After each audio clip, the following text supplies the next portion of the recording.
आप जो भी करना चाहते कर सकते हो, आपकी सरकार नहीं करने देगी। और दूसरी बात, नीतीश जी की सरकार अब बिहार में कभी नहीं बन सकती है, बात खत्म। ये नरेंद्र मोदी और नीतीश जी की बस की नहीं है। बिहार विधानसभा चुनाव को लेकर राहुल गांधी ने हाल ही में भारत के युवा पीढ़ी यानी जेन-ज़ी के साथ खुली बातचीत की है, जिसमें उन्होंने उनकी उम्मीदों, आकांक्षाओं, चिंताओं को सुना और राजनीतिक नीति, शिक्षा, स्वास्थ्य जैसे विषयों पर चर्चा की।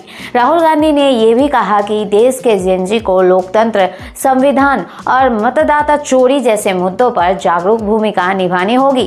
इस बार कांग्रेस बिहार के चुनाव को लेकर काफी महत्वाकांक्षी दिखती रही है, लेकिन जैसा हालात बने उसमें उसकी आकांक्षाएं पूरी होने की संभावनाएं कम ही नजर आ रही है। बता दें कि कांग्रेस का 2020 के चुनाव में प्रदर्शन बहुत निराशाजनक रहा था, लेकिन फिर भी राहुल गांधी इस बार पीछे नहीं हटे। बिहार विधानसभा चुनाव के दौरान राहुल गांधी ने दिए बयानों ने खूब चर्चा बटोरी। सुनिए जरा। बीजेपी के लोग चोरी करने की कोशिश करेंगे, आप इनके सामने खड़े हो जाइए, वोट चोरी नहीं करने दीजिए, क्योंकि अगर आपने वोट चोरी रोक दी तो यहां पे महागठबंधन की सरकार बन रही है, 100% बन रही है।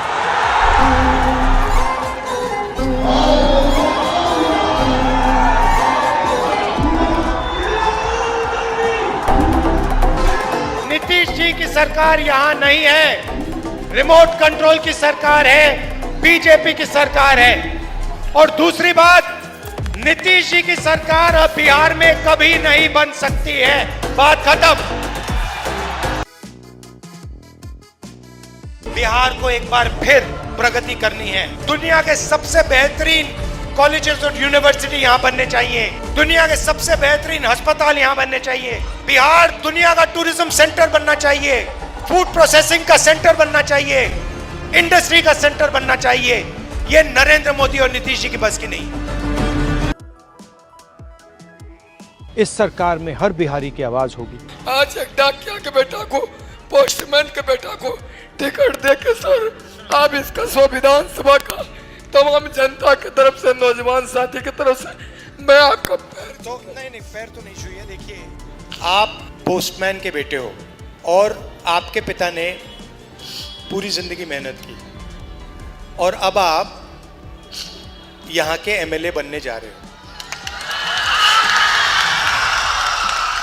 और जब आप एमएलए बनोगे तो आपको अपने पहले जनता के बारे में सोचना है। बिहार में इसके लिए लोग करते हैं, तालाब में जाके बीमार होके, उनको इसके लिए पैसा नहीं मिलता और आपकी जिम्मेदारी होगी कि उनको इसका पूरा का पूरा फायदा, इसका पैसा मिले। महागठबंधन, मेरी गारंटी है कि हम सब गरीबों की, किसानों की, मजदूरों की, हर जात की, अति पिछड़ों की, महादलितों की, दलितों की, अल्पसंख्यकों की, गरीब जनरल कास्ट की सरकार बनाएंगे। ये नॉर्मल हरियाणा की पोलिंग लिस्ट है जी। इसमें आपको कुछ अजीब सा लग रहा है? अमरजीत कौर, मल्टीपल नेम्स, कहाँ है मल्टीपल नेम्स? हाँ, दलजीत सिंह, वेरी गुड, हाँ ठीक है, लाइए जी। लाइए। विक्रम सिंह, पिता का नाम रन सिंह, मकान 76, आयु ये 34 विक्रम साल। सिंह ये औरत है आदमी है? वही ये औरत है, महिला है और उम्र भी 34 साल दिखाया जा रहा है। इनकी उम्र देख के लगता है कि कम से कम 65-70 साल की हो। अच्छा, ये 9 जगह आ रही है? 9 जगह है, 9 प्लेसेस। ये क्या है?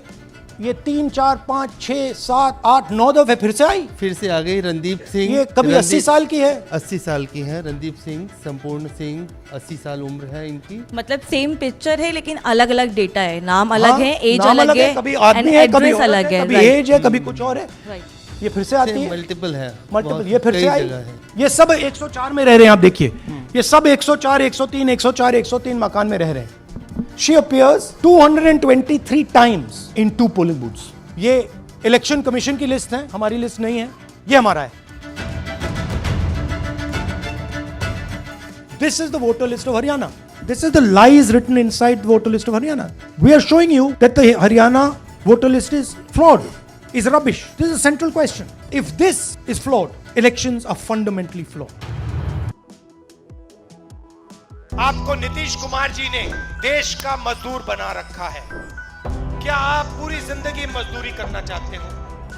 क्या आपको बिहार में अस्पताल, कॉलेजेस, यूनिवर्सिटीज, रोजगार नहीं चाहिए? इलाज के लिए मुंबई जाना पड़ता है, इलाज के लिए दिल्ली जाना पड़ता है, शिक्षा के लिए बेंगलोर जाना पड़ता है, हैदराबाद जाना पड़ता है, रोजगार के लिए पूरे देश में घूमना पड़ता है, मजदूरी करनी पड़ती है, पंजाब जाना पड़ता है, हरियाणा जाना पड़ता है, सूरत जाना पड़ता है, गुजरात जाना पड़ता है। आप में कोई कमी नहीं है, आप में कोई कमी नहीं है, आप में क्षमता है, आप में एनर्जी है, आप में डायनामिज्म है। आप जो भी करना चाहते कर सकते हो, आपकी सरकार नहीं करने देगी।